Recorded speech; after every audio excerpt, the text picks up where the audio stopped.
Hello everyone, this is Erik, the Asian movie enthusiast, and this is part 4 of our exploration of Asian horror films released during 2009.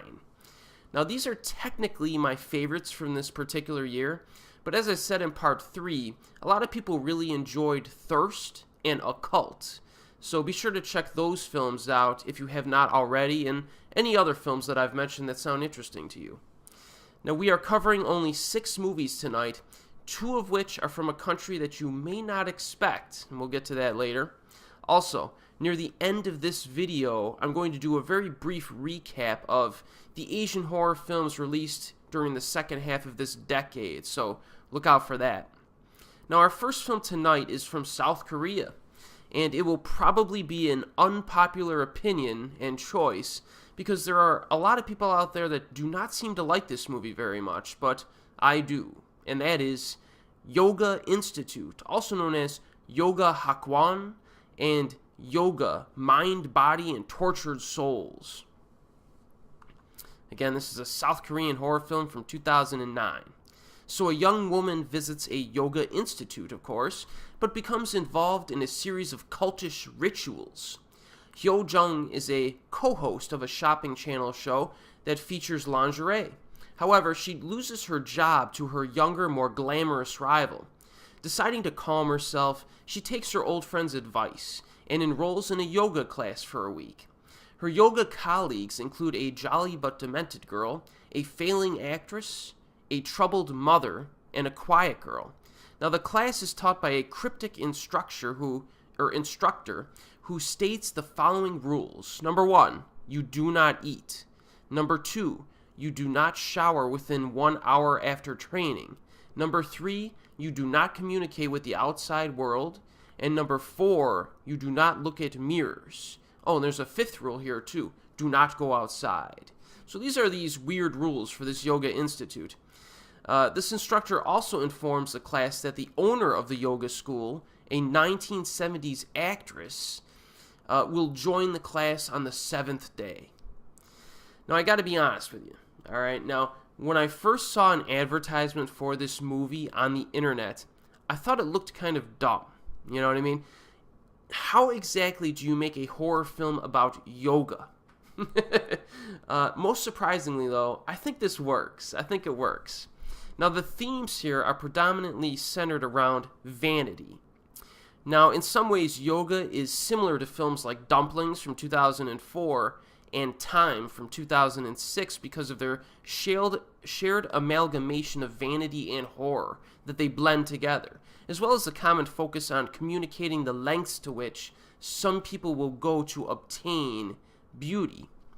Now, of course, the protagonists in Yoga Institute are not quite as crazy as the characters in the aforementioned films, but they do have their moments of instability and within the confines of this, privately owned institute that they visit to perform their week-long series of intense yoga training. Now, none of these characters are especially complex or complicated, but I think they are sufficiently used to drive the themes forward. Another good script writing decision that makes yoga more interesting than it probably should be is the introduction of a form of witchcraft. This witchcraft element is shown in more of a subtle manner than one might expect because it's not explicitly referenced at any point. Yet it is probably the cause behind the beautification process, as well as the nasty ramifications that befall those characters who do not follow the strict guidelines that are established and laid forth by the Institute's madam at the beginning of the movie. So the whole witchcraft angle just kind of seems to be a really good decision by the filmmakers because it allows them to breathe life into this whole yoga premise. You know what I mean? Now, this, of course, leads to some unorthodox horror sequences that completely avoid most genre cliches, which is good. There are no ghosts here and very little human-inflicted violence. There is, however, heavy use of atmosphere. The Institute itself is a private mansion of sorts with a very elegant architecture and spooky interior designs. The lighting is atmospheric. I like the lighting in this. And another creative thing is that, this utilizes a low-tone chanting and snake rattle noises in the background. I like that quite a bit. It helped to eliminate the use of jump scares, of which there are, I think, 0 in this movie, or close to 0. Thank you very much for that. I'm always very appreciative at the lack of jump scares. Another good consequence of this is that, I don't know if it's a good consequence, actually, because a lot of people seem to think that this movie is lacking in violence and terrifying ghost scenes, and they dislike it because of that. I can kind of understand that criticism because this is kind of a very relaxed horror film. I found it to be a nice change of pace. It doesn't really throw a lot of visceral images at you like a typical horror film would. It almost relaxes you into the world that it creates within this institute. I did find the ending to be rather perplexing the first time I saw this, but it is kind of open-ended too. I interpreted it, without getting into spoilers, as kind of a side effect of participating in this ceremony of sorts. I'll leave it at that to avoid spoilers, though. And finally, I did think that the acting in this was just kind of sufficient, but unexceptional. Within the better South Korean horror films, you're usually able to point out a standout performance. But, in this case, it's not really the case, but it's good in general. I liked it. So in the end, I did enjoy Yoga Institute quite a bit, and I think it's underrated. I rewatched it recently, and there's just something about this movie that, even though it's not really shocking or terrifying, it just kept me engaged throughout, It's kind of like the ASMR version of Asian horror, if you could consider that a good thing. So Yoga Institute, let's check the availability of this. It is widely available on DVD, so if you want to try it out, you should be able to get it or rent it fairly cheaply. Now our next film here is a shift to Japan, and it is also a film that I think is fairly, underappreciated. And that is Hide and Go Kill 2, Creepy Hide and Seek. So when Ritsuko disappears, her friend Ryoko is desperate to find her. When she discovers that Ritsuko was playing a strange game online of hide and seek, she begins to wonder if it could be related to her disappearance somehow. Now Ryoko then discovers that the game is more sinister than it appeared at first. It is linked to demonology and the supernatural. So will she be able to get past her fears and superstitions to discover what secrets the game hides and what it might hold? Now this is vintage Japanese horror here, with all the positive characteristics that one expects from filmmakers who really don't seem to care at all about mainstream cinephile short attention spans. You know how some horror films will chuck in some cheap jump scares just to keep the viewer awake? You're not going to find that here. And that's one reason why fans of Japanese ghost movies, especially the Ju-on films, should, at least moderately enjoy Creepy Hide and Seek, because it's just kind of a no-nonsense genre outing. It just piles on the gloom and doom from start to finish and doesn't mess around much. Now, the opening scene is basically an accurate representation of the entire film. If you don't like the opening scene, there's a pretty good chance you're not going to like the rest of the film. It's a very quiet, glacially paced, and relentlessly, ominous scene, I think. This movie moves as slow as molasses in January, as I like to say. But, the way that it builds dread is quite proficient, I think, and that's the main reason why I like this movie so much. The Onryo ghost does make a few appearances in this, but the simplistic rituals involving dolls, salt water, and rice used to play this hide-and-seek game with the ghosts contributes some novelty and a unique aspect to it. I really like the sound design of this movie as well. The scoring and the background sounds are really creepy, I think. The lighting is also noteworthy, as much of the film was shot in claustrophobic interior spaces, but sunlight is often softened to a certain extent to create a dimly lit series of corridors and shadows. It is similar to the Ju-on films in that regard. If you remember how those films operated, they were in claustrophobic house environments, and a lot of times you didn't have Argento or Bava-esque lighting. You didn't get those bright reds or greens or blues. the Ju-on films and these hide and go kill films don't use that otherworldly style of lighting. They use more of a soft sunlight, and it's kind of a nice. I don't know how they make it atmospheric, but I think it works. I do think it works. So the story and the character development in this, as you might expect, are minimal, but that's not what this film is going for. If you're one of those viewers who absolutely needs traditional character development in your films, you may not like this as much as I do. But I do think that Hide and Go Kill 2, Creepy Hide and Seek, is actually better than its predecessor, but you can watch these films in any order, since this one is not a direct sequel. The films are similar, but I do think that this sequel is better than the original. So Hide and Go Kill 2 is widely available, again on DVD, also available on Amazon Instant Streaming. So the first two films we've covered tonight, I think, are films that, maybe you disagree with being amongst the best of this particular year, but I really like both of them for a lot of the same reasons. You have the emphasis on atmosphere. It's kind of glacially paced, mood building, complete lack of jump scares, which totally is awesome. And, I don't know, it's just something about these movies that I like. All right, our next four, I think, are basically crowd pleasers, though. Most of them do get their recognition from the people who have seen them, and a few of these are a bit obscure, though. So let's go through them. The next one here is from Indonesia, and that is Macabre, also known as Darah, also known as Rumah Dara.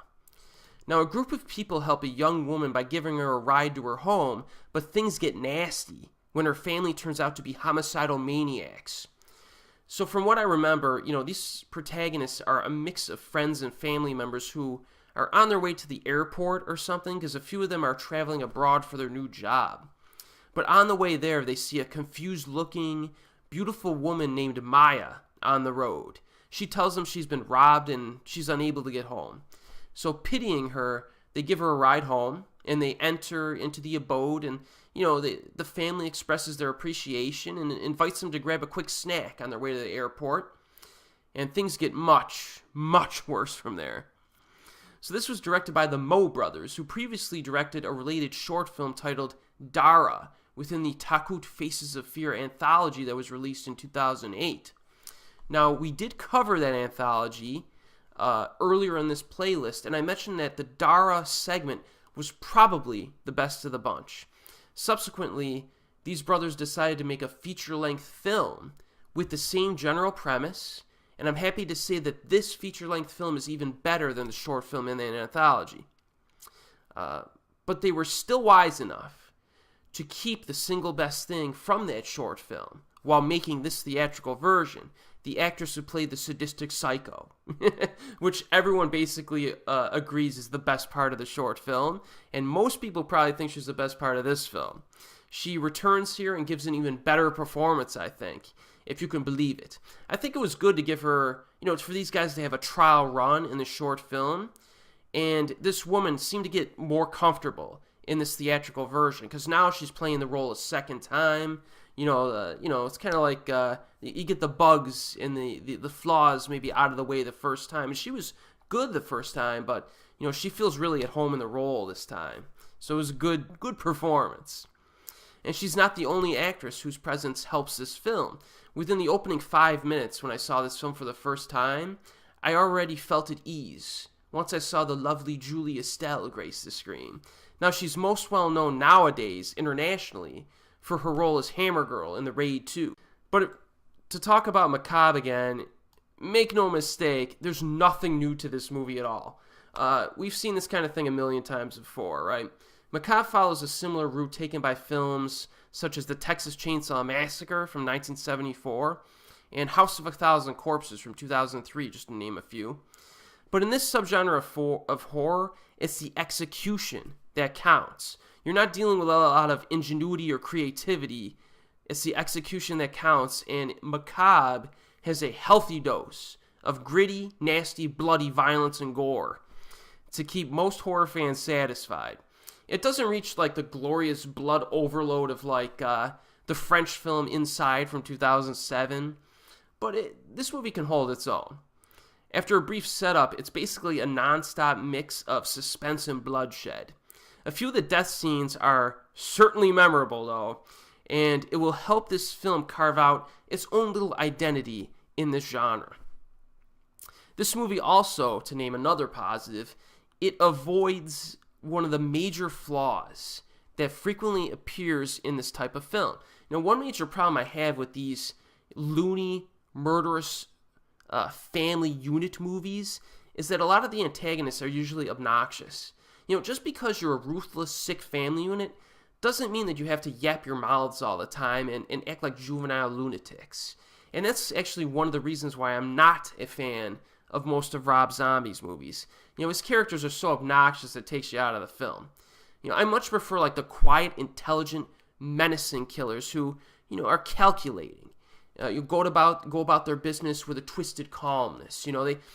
They're normal folk. They're seemingly normal folk who, will serve you tea and biscuits one minute, and then the next minute they'll be slicing you in half with a chainsaw or something, Although Texas Chainsaw Massacre, they were pretty weird right from the start, weren't they?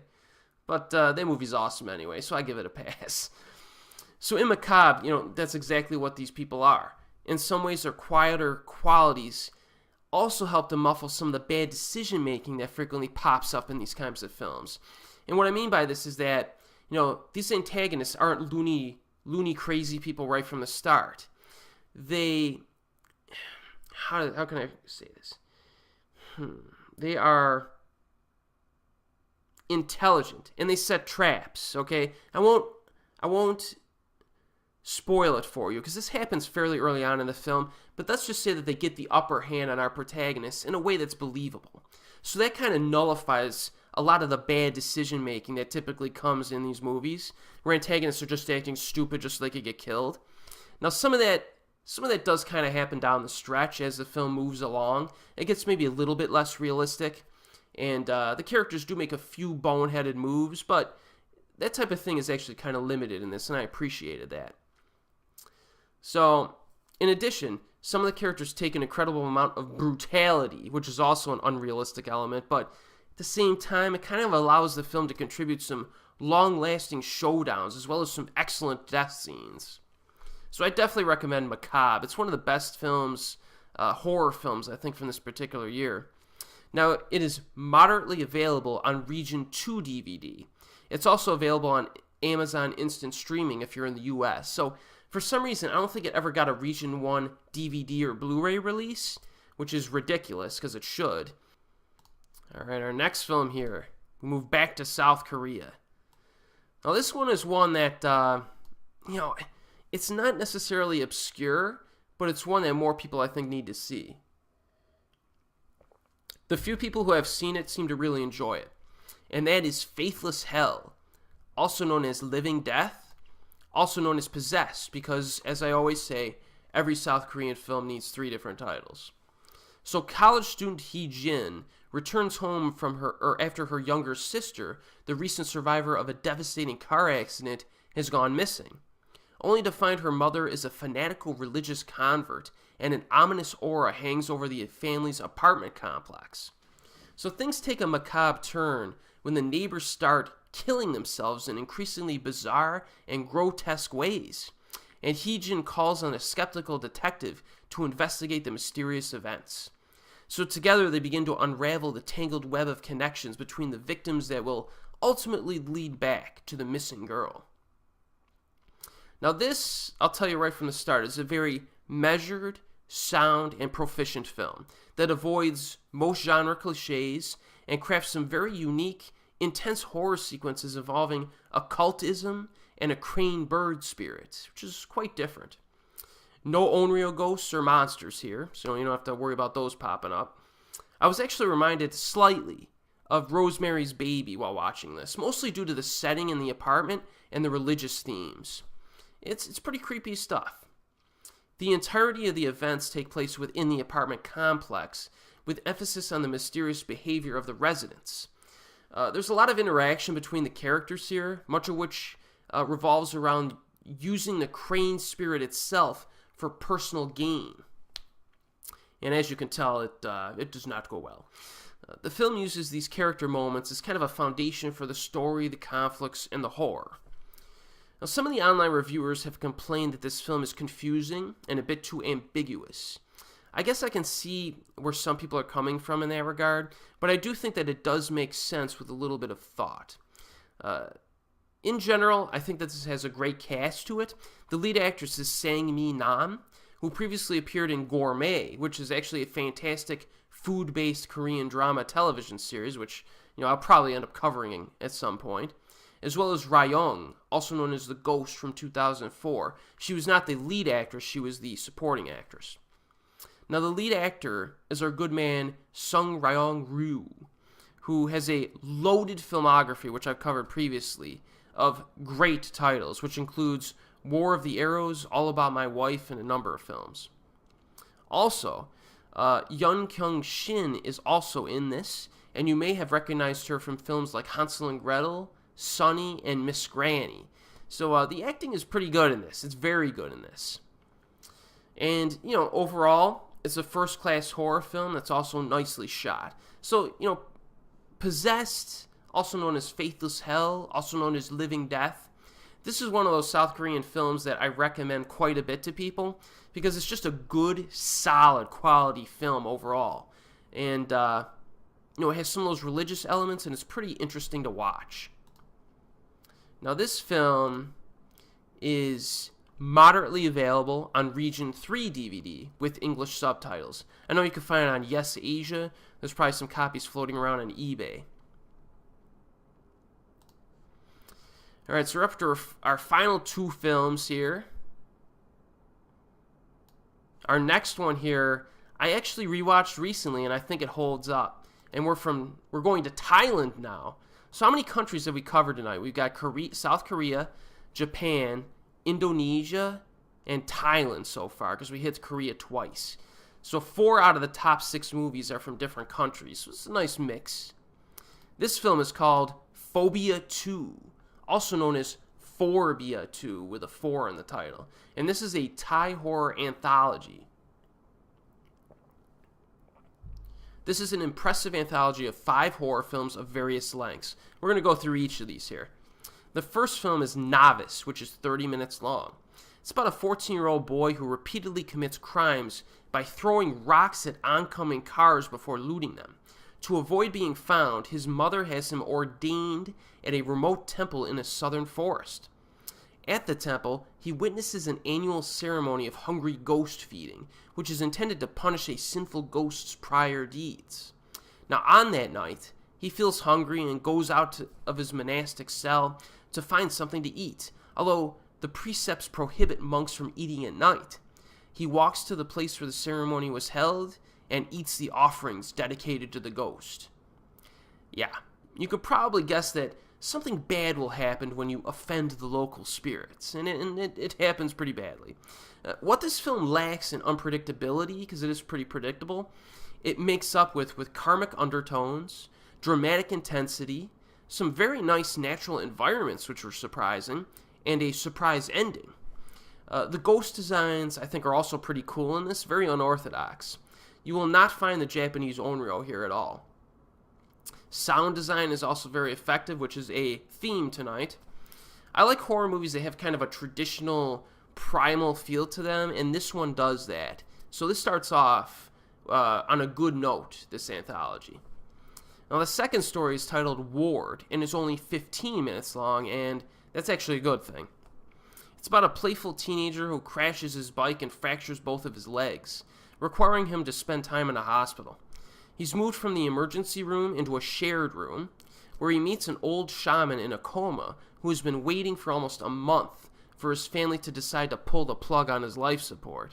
So the plug is scheduled to be pulled the next day, as the last group of his students and family members need to travel up to see him, So as the night progresses, however, our protagonist begins to see some strange things. Now, the good aspect of this film is that the protagonist has no ability to walk due to his physical condition, and that makes him especially vulnerable. Not a whole lot he can do when stuff happens. I mean, he's laid up here. I also very much enjoyed the ending to this movie. The ending to this short film is pretty cool. It's pretty cool. Now, with that said, this movie is crippled by way too many cheap jump scares. Too many cheap jump scares. There are at least half a dozen jump scares in 15 minutes, which translates, if I extrapolate this, to roughly 40 jump scares if it were expanded to a feature-length film. That's completely unacceptable. So, needless to say, the sound design in this short film is pretty terrible and needlessly abrasive, and that's its big downfall. If you don't mind jump scares, you'll probably enjoy this more than me, but it rubbed me the wrong way. If you're like me, you might dislike it. If you're a jump scare hater, really.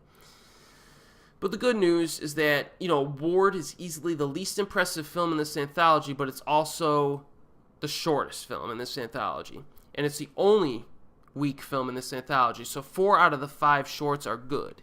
So we got 3 more, and they're all good. The third short film is called Backpackers, which is 25 minutes long.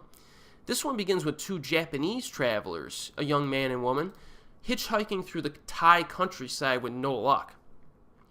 No one will pick them up until the man waves a wad full of money at a truck passing by, and then it stops for him.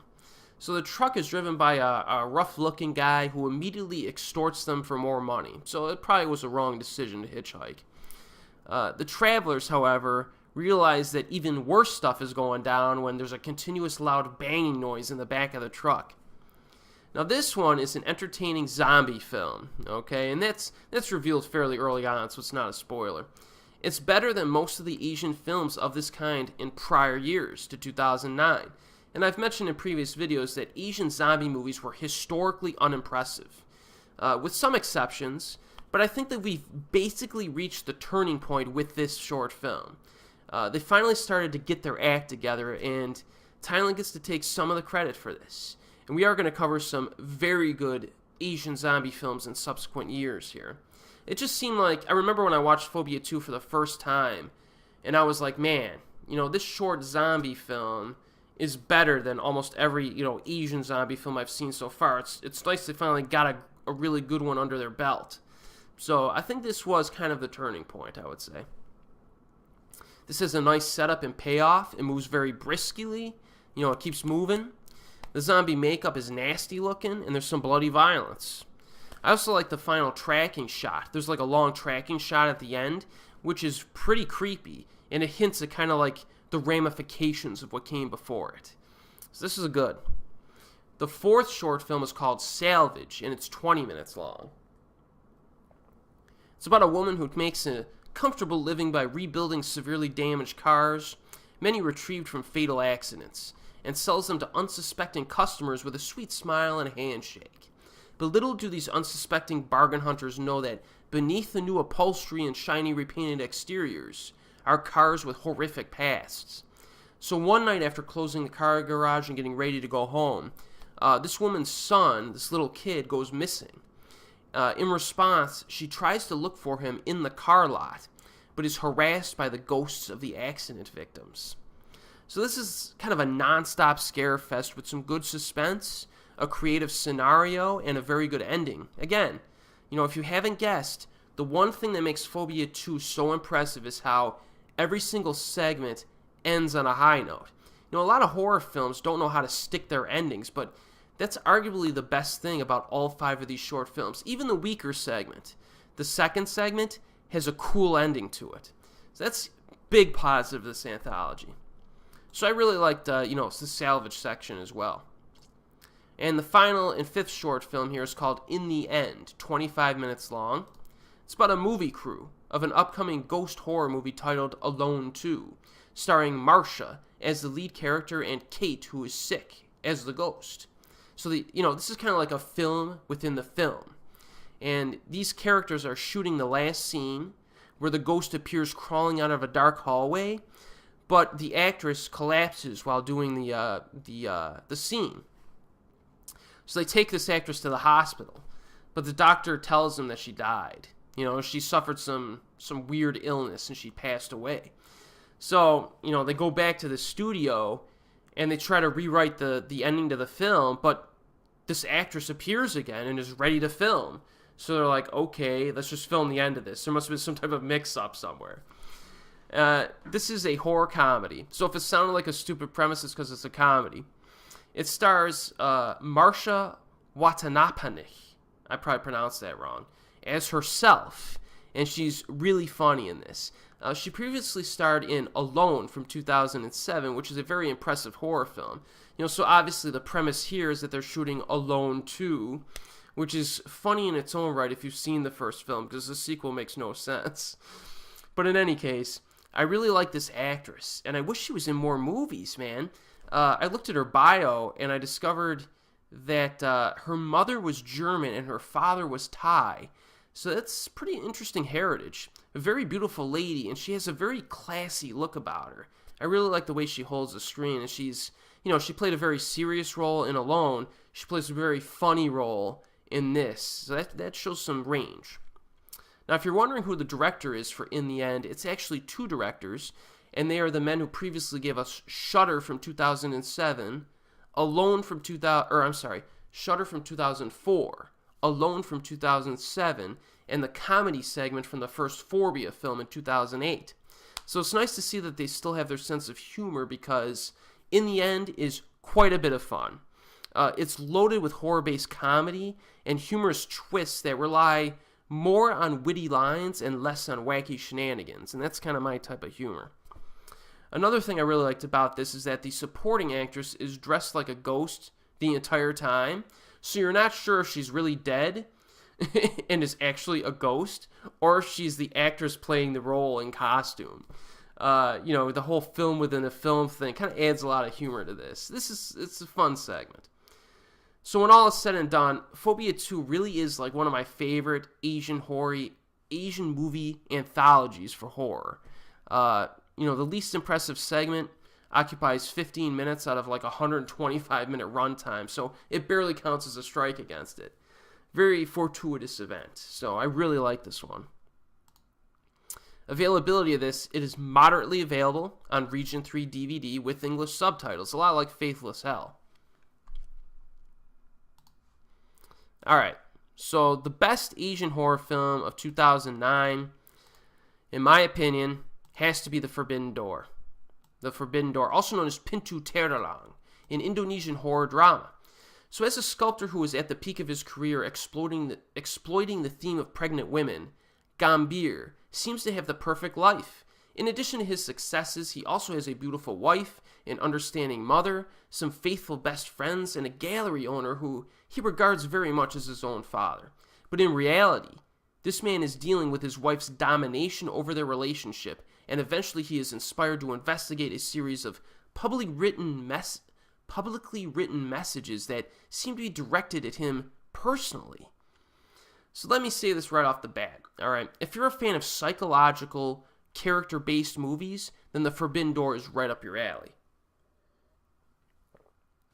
It's not like the blunt, physical kind, physically abusive kind of domination. It's psychological. It's psychosomatic, so to speak, where the wife just kind of wraps her manipulative web around our protagonist to the point where, the poor guy's whipped beyond all point of self-respect. But it's not only his wife who dominates him, and that's what's interesting, because he is also shackled by the demands of his career, his artistic career. He wants to kind of break away from this particular style of sculpture that made his name, that he keeps making over and over again. But everyone, including the gallery owner and his fans, just simply demand that he continue down this narrow road of artistic expression. And if he breaks away, then he risks destroying his reputation and career. So the entire film revolves around these pressures of everyday life, and that's what makes it very relatable and interesting. Even from a pure storytelling perspective, The Forbidden Door is very impressive stuff. It's very difficult to figure out where this movie is headed. You don't know where it's headed, and I haven't told you enough for you to figure it out. And that unpredictability is one of the many positives in this. It's deliberately paced, but the premise proves very absorbing early on, and it doesn't let go until the very end of the movie. The overall quality of this is very good, very professionally made, well-written script, good camera work, and a powerhouse performance by the lead actor. This guy's name is Fakhri Albar, and I love this guy, even though I can't pronounce his name. Every time he shows up in the movie, I get excited, but he has been in a very small number of films. The only other films I've seen from him are Kala Dead Time, which was pretty good, and Safe Haven, which was a short film in VHS 2.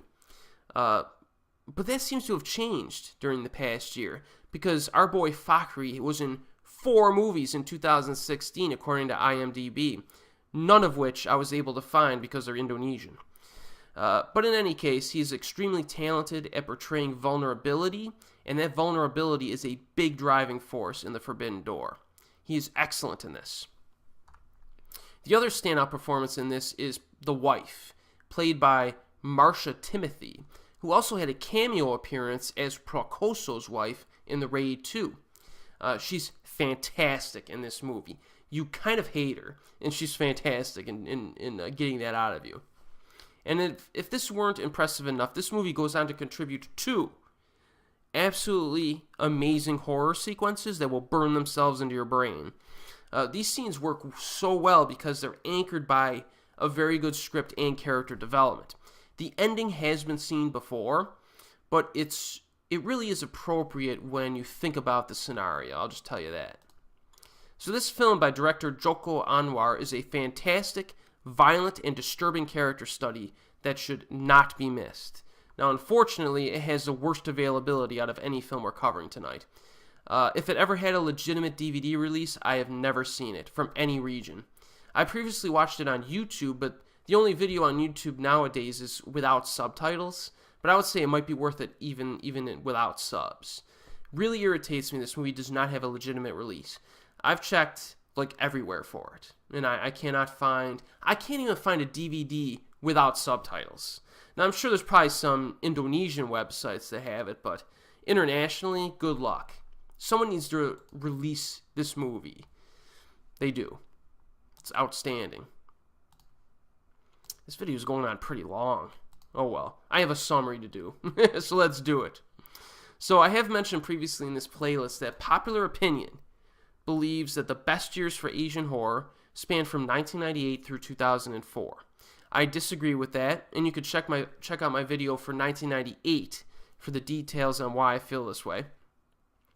Subsequent to that period, however, I think we've seen a substantial number of high-quality films that never really got the attention they deserved.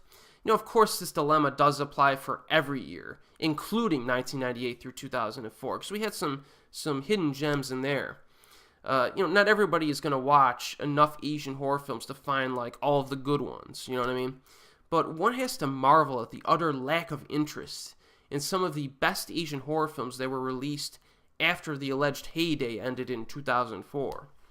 Let's take a look at 2005, for example. 3 of my favorites are Noroi, Whispering Corridors 4, Voice, and Strange Circus. Now, fortunately, I do think that those films had enough exposure, although I personally think that the latter 2 films are underappreciated in terms of their overall quality.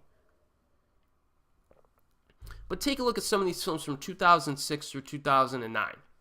Diary, Midnight Ballad for Ghost Theater, Retribution, Unholy Women, Hansel and Gretel, Alone, Epitaph, Nightmare Detective 2, Carve 2, The Scissors Massacre, Evil Spirit V, The Forbidden Door, Phobia 2, Faithless Hell, and Macabre.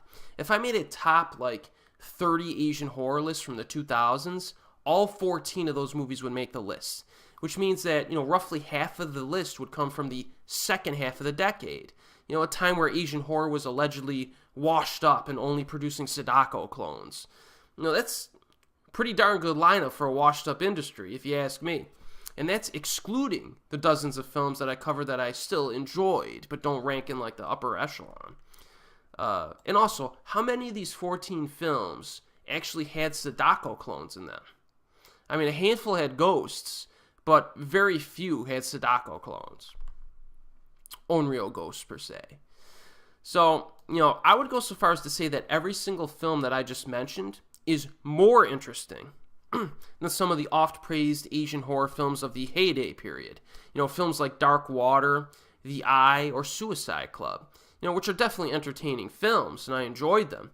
But I would much rather rewatch something like Nightmare Detective 2, Diary, or The Forbidden Door over any of those films. But with that said, at the same time, no one can deny that crappy international distribution has contributed to this kind of disenchantment and disinterest in Asian horror that I saw during this period, at least in the West.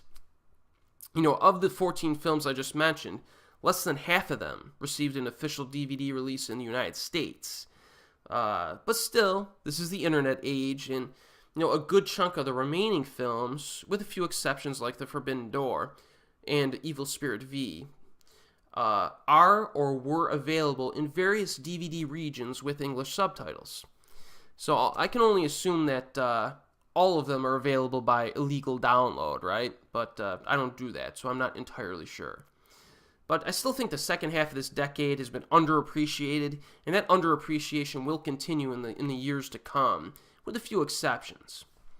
So that concludes our journey through 2009 for the Asian horror film industry. This film went a little long, but oh well. That's just the way, it's a first world problem, as I like to say. So be sure to join me for my next video in this playlist where we will crack into 2010. And as always, we'll see you next time.